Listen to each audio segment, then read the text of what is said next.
Just want to let everybody know, I've got a couple people drifting in. We're waiting for one panelist to return from the bathroom, and then we'll get going. We don't have a lot of time today, so, but want to thank everyone for being here. She just got here. My name is Kathryn Reasoner, and I'll be facilitating the panel. I'm also representing Vital Arts, which was founded to honor the victims of the ghost ship fire by working to ensure access to safe, affordable houses, safe, affordable space, housing for artists to live, work, and perform. As we all know, and you're here, artist housing is a vitally important topic. The lack of safe, affordable housing has had a devastating impact on the arts ecosystem in the Bay Area. The topic is too big to be covered in one session, and particularly in little under an hour today. But we hope you'll be introduced to some resources and some ideas that will be helpful for you. I've also thrown a few brochures in the corner there from the East Bay that just came out from Berkeley side. We've given a lot of resources that will be digitally available on the web, including this one that's a specific guide to affordable housing in the East Bay. I should say that the challenges of securing safe and affordable housing are multiple and complex. And those of you that have been dealing with it know difficult, not easy to navigate. The issue is rooted in social and economic problems much larger than our sector. And the issues are those we share with other vulnerable populations. So no one solution is going to solve all of it.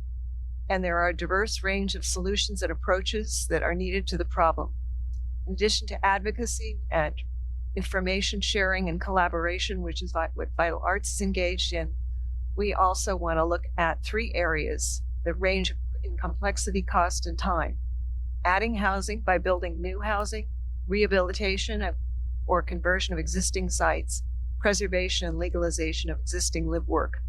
Work is being done in all these areas right now by a range of organizations. Take heart, there are projects going on. And today's panel will offer just a glimpse of the possibilities. We thank our panelists for joining us today.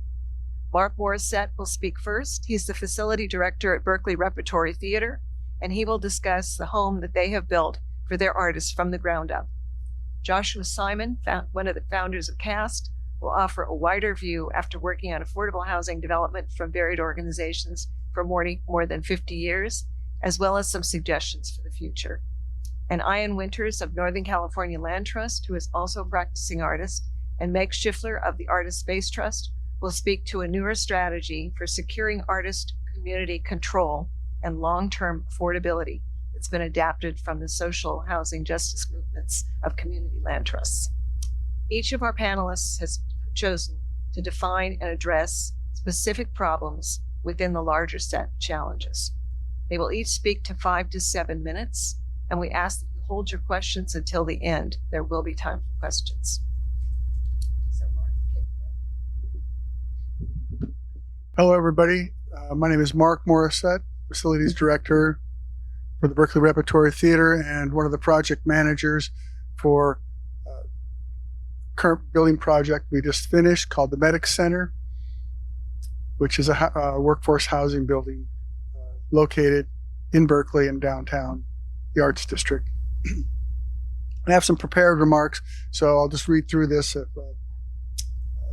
get started here. So the Medic Center is a building named for a retired managing director named Susie Medic, and it's a 7-story, 46,000 square foot building with 45 studio apartments. $32 million housing building was built on a 10,000 square foot lot right next door to our theaters in the downtown area. We broke ground in 2019 in October, and then we promptly were shut down in March of 2020. We resumed construction in March of 2021, and we just finished the construction in September of 2022, 9 months ago. Along with the 45 studio apartments that we have, we also have multiple use classroom for our School of Theater. And we have a workshop performance space on the lower floor for new work development. We also have an outdoor terrace for receptions and events, and currently there's a big vegetable garden that's planted out there. The primary purpose of our building is to provide housing for our continuous rotation of actors, directors, designers, and artistic staff for our 7 to 10 theatrical productions and programs each year, including our upcoming 3-week summer playwright workshop this July. It's also the home for 15 young artist professionals who are awarded fellowships every year in their artistic discipline. The typical stay for an actor and the designers are about 3 to 4 months while we're in production of their production, and about 9 months to 1 year for the artistic fellows. If we have extra capacity, we intend to rent the rooms to other nonprofits at a market rate to generate much needed income to cover our operating costs. Prior to opening this building, the Berkeley Rep leased out about 25 apartments around Berkeley to house our actors and our fellows. Over the course of the past several years, we saw the expense skyrocket over 250% from about $350,000 a year to more than $1.4 million annually. In order to get a control of these costs, the board and staff started planning about 10 years ago to work on a workforce housing building, and we've been doing that for the past 10 years, and that resulted in the construction. We conducted a feasibility study and determined what we could do to accomplish and support the building with the following factors. First, we needed to finance the building with the current operating costs that we were investing in the apartments around town. We already owned the property, valued at almost $2 million, which was right next door to our 2 theaters, so we didn't have to purchase property. And then we engaged contractors to work on this project and to value engineer it. And what value engineering is we selected a contractor, and then with the idea that they would help us try to find the least expensive ways to build in a process. As an example, if the architect spec'd a certain floor, we would talk to the subcontractor, and they would oftentimes come forward with a comparable floor that had the same quality but had much lower cost materials. Through this process, we think we saved about $1 million in our construction costs. We also worked really well with the local city government. This was to get our building fees lowered whenever we could. This was to figure out ways to work around some of the requirements and get some fees waived and even deferred to pay at a later date. We utilized our community contacts to speed up approvals of different other necessities such as utilities, such as PG&E and water, in order to get those long delays shortened so it would lower our construction cost also. We also work with the architect to design a modest yet very elegant design of residential units to be flexible so we could have the opportunity for mixed usages at the same time. One of the goals is to be able to rent the excess occupancy to other nonprofits when available. And so what did we learn in this process that we can share with other arts organizations? One is to build strong relationships with government officials. This helps us negotiate use permits and resolving construction issues and fees. Also, to engage a strong group of bankers, real estate professionals, architects, lawyers, construction professionals to help us guide the project. Some of these people we used were board members, others were patrons and friends that we added to our facilities committee that met on a regular monthly basis for the last several years.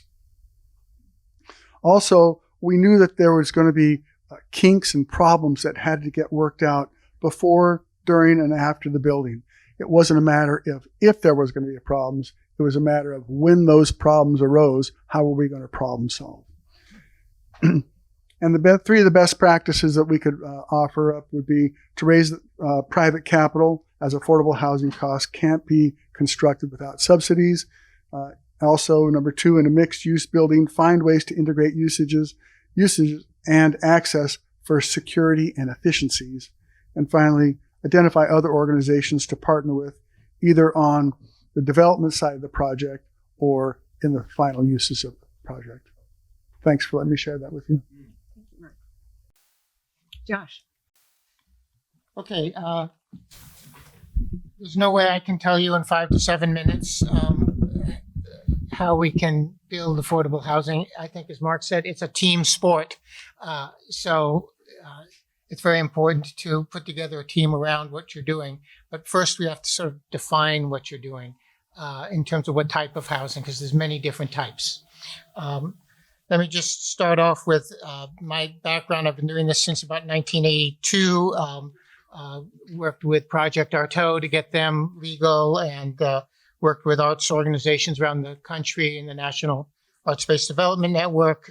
We built about 2,000 apartments at East Bay Asian Local Development Corporation, Evalsi, as well as mixed use, including Swans Market and others, co-housing, shared housing. And in all of this, building healthy neighborhoods requires looking at how to anchor people in the neighborhood with different needs, both housing, and we're learning from the pandemic how we work. And now we work at home. So it's, even though I've worked on lots of different kinds of housing, the housing we need now is yet again different, because how we live is different and how we work is different. So there's a housing movement looking at doing this work. So about 2 years ago, I sort of semi-retired from Evalsi, where I had worked for about 20 years, to work with CAST, Community Arts Stabilization Trust. And CAST was set up to fill the gap in that team building effort. To how do you put together a team? We initially start off with facilities, because most nonprofits are really good at what you do and what we do, but exotic finance isn't one of the programs. And quite frankly, real estate can be so all-consuming. Organizations report that they are choosing between their art and figuring out where they're going to do their art. So working with the city of San Francisco and foundations, we came up with this idea: is why don't we create a bridge? Why don't we create a way that we can partner with organizations that are, just becoming real estate ready, but they're not ready to drop everything they're doing for 2 or 3 years to figure out a building? And how can we partner with those organizations to help them build equity, so that in 5, 7, 10 years, when their art and their organization is built up, they can either choose to buy us out and continue, or they can choose, other things. But the main question the folks that we've been working with have been asking us is, this is great to help us with facilities, and we worked with Counterpulse, and you can go to our website and see a whole list of groups, but where do the people who work with us live? And I've heard of some groups who have closed because all the people who worked for them left town. And so organizations are struggling with where's our workforce. So we began working with a former colleague of mine, CJ, Carolyn Johnson, at Black Cultural Zone, to look at how do we create sort of a housing, community facilities, economic development model, where we took a city-owned lot and we're building 120 affordable apartments, 7 of which are designed specifically for artist housing and for folks who are working at home and have work-at-home businesses, but also setting up collaboration space on the ground floor so residents can express their art, their culture, small business, economic development. And if that begins to take off, we have a 30,000 square foot retail food, sort of like a new version of Swan's Market, a more Afrocentric version that's tied into that neighborhood, where those businesses can move and be fostered and have resources. So looking at how do we build an ecology where affordable housing isn't just a place you stay, it's a place you stay and work and build a business and raise a family and, build the economic resources for the next step. The creative economy, I've learned in California's got one of the biggest economies in the world. I think we're number 8. 7% of that is the creative economy. So if we're going to address racial equity, and if we're going to address opportunity, and if we're going to really be full communities, regardless, so opportunities aren't tied to income and place, how do we create housing that helps people move into the creative economy and into other small businesses and economic development? We're now looking at another version where there would be housing with a workshop space down below. I'd love to get your advice on it. We don't have all the answers. All of you have pieces of the answer. So I'm asking you to start a conversation in this moment where retail is going to the internet and office has changed its nature. We have an opportunity, as Maria was saying earlier, to change the paradigm and to look at affordable housing as an engine for economic development possibly in some of the office buildings. So I look forward to speaking with you guys about it further. Thank you. Okay. Ian and Meg. I'm Ian Winters. I'm one of the co-founders of the Artist Space Trust, along with Kathryn, and also here with a couple of different hats. I know a lot of you in this room as a working artist, and also executive director at Northern California Land Trust for 20 years, and like Josh, have stepped into a new role as director of incubation and special projects, helping mentor and bring the Artist Space Trust to life. So echoing and sort of following up on what Josh was saying about a community, one of the critical things and a critical piece of a community land trust, which is what the Northern California Land Trust is that community piece, and that none of us have all of the answers. So, just as an example, there are many, many, many organizations. This is one panel organized by one group organizing one conference. Just want to name some of our other colleagues in the East Bay who do great work. Like Josh mentioned, the phenomenal things that Black Cultural Zone is doing in East Oakland, East Side Culture Alliance. There's East Bay Permanent Real Estate Cooperative, whom we've also collaborated on a project that actually houses a bunch of artists as well. There is Safer DIY Spaces, which has helped preserve many, many, many industrial and sort of artist-run warehouse spaces that may or may not exist. You would have to ask them to confirm that. And it's just a myriad of other organizations. There's other CLTs, Richmond Land, the Vallejo Community Land Trust that's emerging, Oak CLT, San Francisco Community Land Trust, and the South Bay Community Land Trust is working on some of its first projects. So I just want to highlight how much this is a community endeavor in many, many, many, many communities. It's not one community. It's about finding this sort of critical community and culturally specific way in to understand how do we actually take control of our real estate and make there be space for culture. So thinking about that how do we keep and bring wealth into the arts and into the communities where it usually gets vacuumed out of? One of the kind of visions of the Artist Space Trust is during the pandemic, Kathryn and I were talking and realizing there's a generational shift afoot in the Bay Area. There's an entire generation of artists who moved to the Bay Area and really helped make it what it is, built on an era when you could buy a building in West Oakland or in the Dog Patch and today, those studio spaces and homes and all those places that artists built, those are people who now are in their 60s, 70s, 80s, and there's a generational change going on. And the loss of those spaces will be an incredible loss to the cultural wealth and the economic wealth of the arts and culture sector, and of the communities, because those are community places and community hubs, even though they may be privately owned.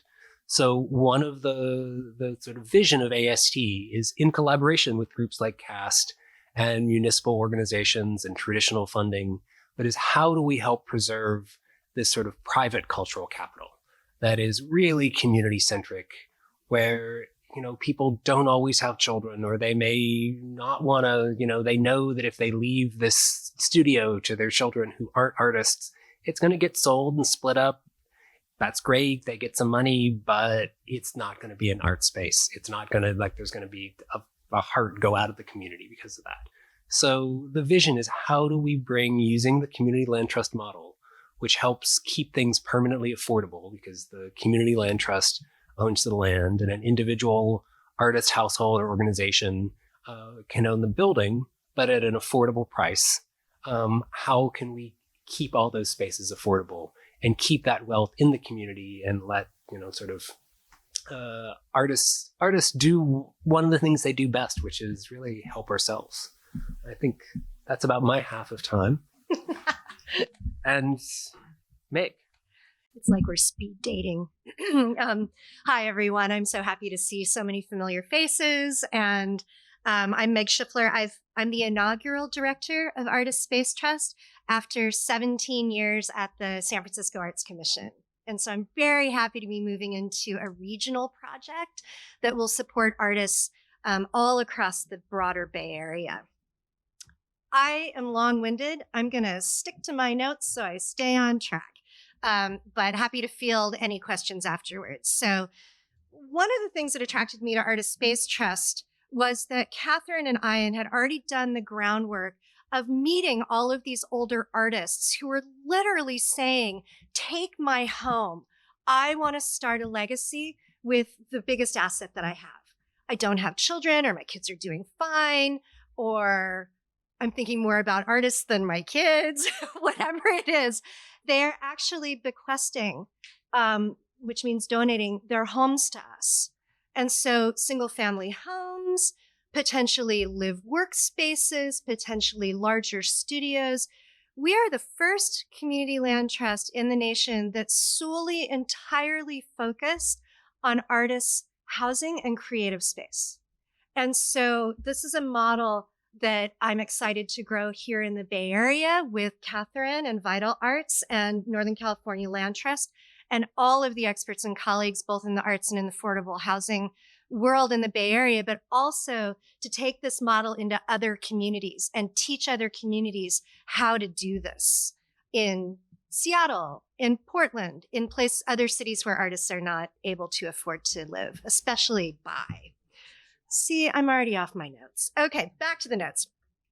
Artist Space Trust is starting a portfolio of properties through bequests of homes from elder artists and non-artists, the donation of properties, and eventually we'll move into, once we have an acquisition fund, of below market rate purchases of properties.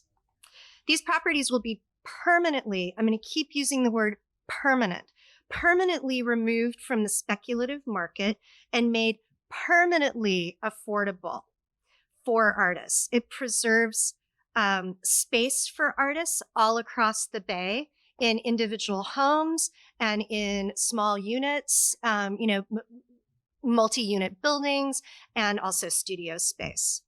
This means that we're preserving a presence of arts and culture throughout a variety of neighborhoods in the Bay Area, which are flipping right now.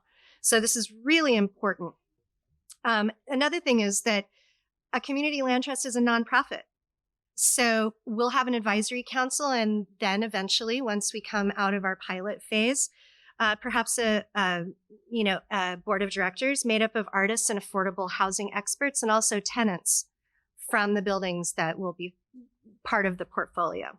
As the properties here's where it comes to you guys as artists. As the properties, which are single family homes, live workspaces, condo or co-op housing, studio space, as they become available, we'll have a competitive process. You'll have to qualify under affordable housing financial qualifications, usually at an 80% AMI. You can Google that for the Bay Area. And then we'll also be matching the property to an artist's needs personally and professionally. We've got a house with lots of bedrooms and a ceramic studio in the back. That should probably go to maybe a family with kids or be broken up into a co-op situation for people that are going to utilize the ceramic studio. That's just an example. We'll have all sorts of properties that have all sorts of unique features. And then, the preservation of cultural communities. Let's say this house is deeply rooted and has been a hub for a specific cultural community. We'll be very sensitive to that and perhaps even partner with local nonprofits to make sure that preservation happens. Got a couple more things. AST will help artists gain equity. This is a purchase situation that we're starting off with. We'll get into rental properties eventually, but this is about you being able to gain equity through the purchase of a house. The Community Land Trust owns the land. It's going to be affordable, and you get to start building your equity. You also will have housing stability, and we're going to root artists in various communities across the Bay, like I said. And as the first time, what? 2 minutes. Oh, I'm good. As the first community land trust in the country, we really look forward to building our success here, providing this housing. You know, I think when I took the job, because I know so many people, I got texts and emails from over 100 artists. They're like, I need a place to stay. I need stability. This particular project is just one of many. And it's not a project where right away we're going to get a building with 100 units. We're going to grow. Give us a little time. I've been here 4 months, and Kathryn and Ian have been talking about it for a couple of years, and we're just now piloting and building. Maybe we'll get there to these larger units. In the meantime, we're going to take advantage of this generational shift. I had a call about a month ago and didn't even know how to respond from a woman who literally said, okay, I'm in Berkeley. I'm older. I'm estate planning. I've got 2 small multi-unit housing spaces and a performance space. You want them? Like literally this is happening on, if not a daily, a weekly basis. It's incredible. So thank your elders. Encourage them, if you know someone with a home, to contact us if they're ready to start a legacy. And know that we're trying to root artists here permanently. When the new artist goes into the house, when they leave it, comes back to the trust and a new artist goes in. So this will outlive Ian and Kathryn and I on into the future. Thrilled to be working on this project and being in the learning curve that I'm at right now. So thank you. Follow us on social media. We have a brand new website, and we'll list all of our opportunities on the website, on Instagram, Facebook, and what's the job search one? LinkedIn. That's me. Thank you.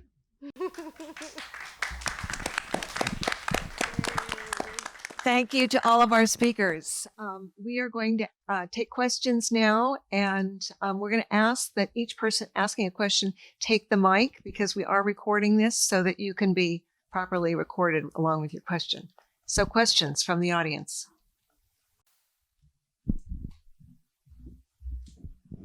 Hello, I'm Shayna Pete. I'm with Center for Excellence in Nonprofits, and really happy to be here in support of the arts today, because I know that we do capacity building for the nonprofit space, and arts often get left out of that. So I'm really glad to be here and to hear the panel. I'm curious with the work that you're doing, particularly at AST. What steps are you taking to build in equitable practices as you do this work, especially when you're dealing with legacy? And, we often have a picture of what probably the community that you're looking like, the people who call up and say, I've got 3 properties. Yeah. They maybe didn't grow up in a time or in a space necessarily where they're having conversations like we are now. So I'm curious what you're doing. I think this was really carefully considered by Ian and Kathryn as they founded this. And so Ian and I were just talking about it yesterday. I'm going to pass this to you. And fill in if you want. Okay. So I would say one of the things that we've been thinking about from the very beginning is who are the people we're bringing in as advisors. So this is an idea that we sort of like, we're both people that cook up ideas, and then you have to build them and make them real. And both of us have large networks across, the arts community. And so we're now in the phase of bringing, before there are any buildings, we're not accepting anything right now. We're saying we will be, but we'll put together a great advisory board so far and building in more people. And, one of the things NCLT does as part of incubating organizations is usually about a 2-year process. And we go through a really focused equity and planning process of doing a tremendous number of kind of, focus groups, for lack of a better word, but, a lot of one-on-one and group meetings, reaching out to sort of all the stakeholders in the different communities we're working with. Because, we work with a lot of different communities, and not everyone, sometimes we look exactly like the community we're working with, and sometimes we look nothing like them. And, that's a key piece of the work, is how do we meet people and make sure that voice is really embedded in the structure and the fabric of the eventual organization. So it's not just we want to do the right thing, but there's actually a long-term curatorial and selection process that is sort of baked into the DNA, so that it's not one person in an office choosing who gets this. It's a community-wide selection process that's really, rooted in people's desires. And, I think we've also had some very intentional, conversations. I'll pass it on to Kathryn, letting people know that they're not actually in control of who gets their house. Wanted to point that out because we're very conscious. You may be aware this is the largest intergenerational transfer of wealth in American history is going on right now. And everybody can pretty well tell, the group that's passing on the wealth looks nothing like the population looks now, or like the artist population in particular in the Bay Area. So this is definitely a strategy that will shift that wealth. And we've been very clear with people who want to give the legacy, they will not have a say-so. The advisory committee, people who've agreed to date are up on our website. They are well-known artists practitioners from the Bay Area. Right now, it's 100% BIPOC, and we're making it even more representative as we add more people. But community land trusts, by their nature, are community-led and driven. So the voices of those people, they will be guiding the design of the selection process. They will be guiding the type of buildings that we decide to take on, where the needs are, what kind of properties make sense, looking at the price points, et cetera. So it's very, very intentional. It comes from a history, that is very, very much about keeping people in communities rooted and countering gentrification and loss of community to marginalized populations or people that have not had the wealth. The idea is to pass it over and make this shift. So it's an exciting prospect. Did that answer your question? Is it a tag on to that? With the mic, please use the mic. Thanks for asking. And to that point, are you thinking about how to make sure that the communities where people are taking new root are included in the community? Yeah, that's great.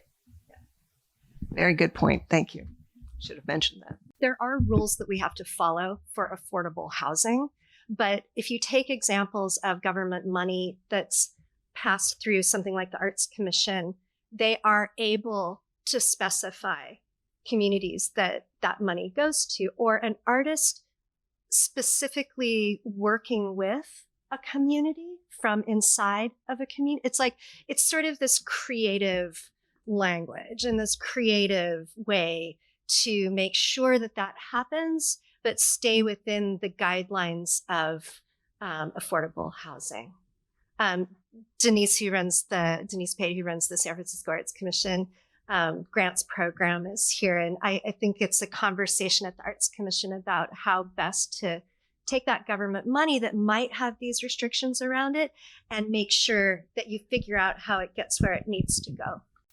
There's a whole series of Yeah. tools, such as the right of return ordinances that San Francisco and Oakland have both passed, and being able to build that into the housing selection process. It's very important to set it up so that there's not inadvertent discrimination in the system, but at the same time to recognize the historic discrimination that was there.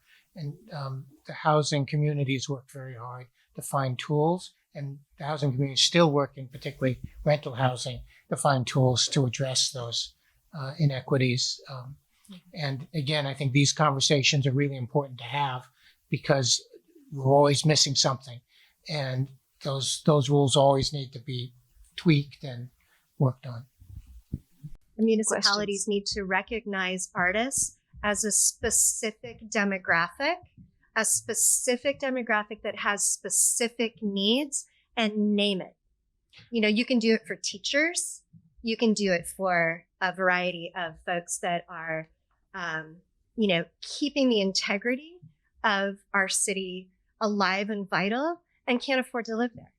And you have to name it. You have to call it out. And it has to be specifically. You cannot, in the state of California, if you're using government money, you cannot discriminate by employment unless it's specifically sanctioned, as in the case of educators. Mm-hmm. So you can't require somebody to be an artist, but you can have housing that gives preferences for people who do art, regardless of their employment. So there's a lot of nuance to it, and would be glad to talk further about it. We're always trying to figure out how to do it better. This conversation could go on. We've got another question in just a few more minutes. So 2 short questions. One, I was very excited to hear about the prospect of housing being built in the downtown area. That's something that everybody's like, I hope with all the empty spaces and the buildings they become.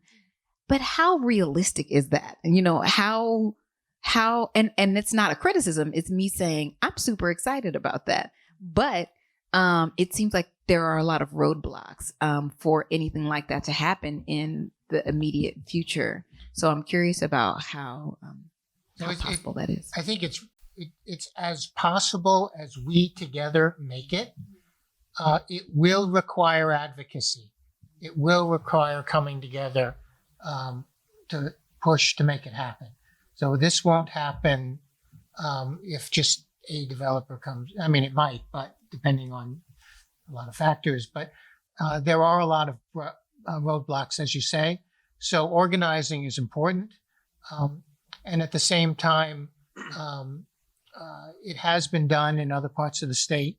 So there's not a reason it can't be done. And we're in this bizarre moment. CAST was born when real estate prices dropped dramatically in 2007, 2008. And I thought I'd never see another time like this in my life. Suddenly, shopping centers and office buildings are selling for a fraction of what they were. So we have a very small window, maybe a year or two, to organize. And it's good to see some of my other colleagues from the nonprofit sector here. It's going to take all of the tools we've built over the last 40 or 50 years in community development to pull this off. It's not an easy thing to do. So I'm not saying this is easy, but if we're all in alignment, if we can all come together around it, I do think we can take down some of these buildings and turn them into engines for economic development. We've got a project in Berkeley. There's a Berkeley Artists Housing Task Force that's been working for 2 years to get the city to agree. They keep asking developers who are putting up these brand new buildings with market rate housing, they keep requiring that they put retail on the ground floor. So you've all seen the phenomenon of empty retail along all these new things. We've been pushing for, can't we have affordable artist live work on the ground floor to count toward affordable housing requirements, which developers would love to see. We're also looking at empty retail. We've done surveys of main avenues. And thank you for the time alert. And so we're working on it. We've got 2 projects right now sitting in city planning department where a developer just got tired of waiting. He put in 2 proposals for 2 housing buildings with artists live work on the ground floor, which would be part of the development as counting toward affordable housing. City's saying, whoa, we don't know how to deal with this, et cetera, et cetera. We've got a hearing coming up in a couple of weeks before the Housing Commission to try and deal with some of the roadblocks on some of the language and some of the vocabulary and the targets and so forth and so on. So we're in the middle of that right now in Berkeley. And we've been working at it for a while. Like Josh, I'm optimistic it can happen, but we all have to get involved. Thank you. And the last question is, I appreciated your example about the house with the pottery wheel. And I'm wondering if the same sort of thematic considerations, so to speak, could be applied to housing that exists in various areas. So, trans artists getting housing in the trans arts district, or, API artists in the Asian arts district or whatnot. If that same sort of consideration is possible, being considered, etc. I think for the reasons we were discussing earlier, it's hard to do it with state housing regulations, but that's a longer conversation about ways to try and do that. It's definitely something we've been spending a lot of time talking about. I haven't actually. There is a much larger coalition called the Race and Equity and All Planning Coalition here in the city. And it is a coalition of tenant organizers, affordable housing developers, and some of the cultural districts in the city that have a people's plan. So when we talk about very specifically San Francisco and what can we actually rally behind as an arts community, the People's Plan for Housing, which has actually been developed by community members and includes things like cultural districts as responses to gentrification, and very specifically, how do we use the cultural districts as a response and as a pushback against gentrification. So the Race and Equity and All Planning Coalition, it is a member organization, so it's hard to get in because they do require people to be accountable to their communities in order to be a part of it. But there is going to be a series of actions very specifically on July 11th in relation to the San Francisco housing element, and the San Francisco Planning Commission has to have a public meeting. So they're having a big public meeting on July 11th at the San Francisco County building. The Rep Coalition right now is organizing a action outside of that. And also in the People's Plan, arts and culture is a main tentpole tenet of how we fight for land use and appropriate land use in the city. So the Race and Equity and All Planning Coalition and the Citywide People's Plan. Thank you for sharing that. That's one of the reasons we're all here, is to learn and see what else we can support. Thank you so much. I think we have time for one more question. Hello, thank you. Is this on? Can you all hear me? Okay. My name is Newt King. I'm not here with any organization. I'm just a working class artist who stumbled across this event. I was curious. We've opened this whole, summit with land recognition and things like that. So I'm curious what land trusts are doing to ensure that Indigenous people are included in these conversations and moving beyond equity, but like repatriation, rematriation, restoration of land to Indigenous peoples who may not necessarily be federally recognized tribes.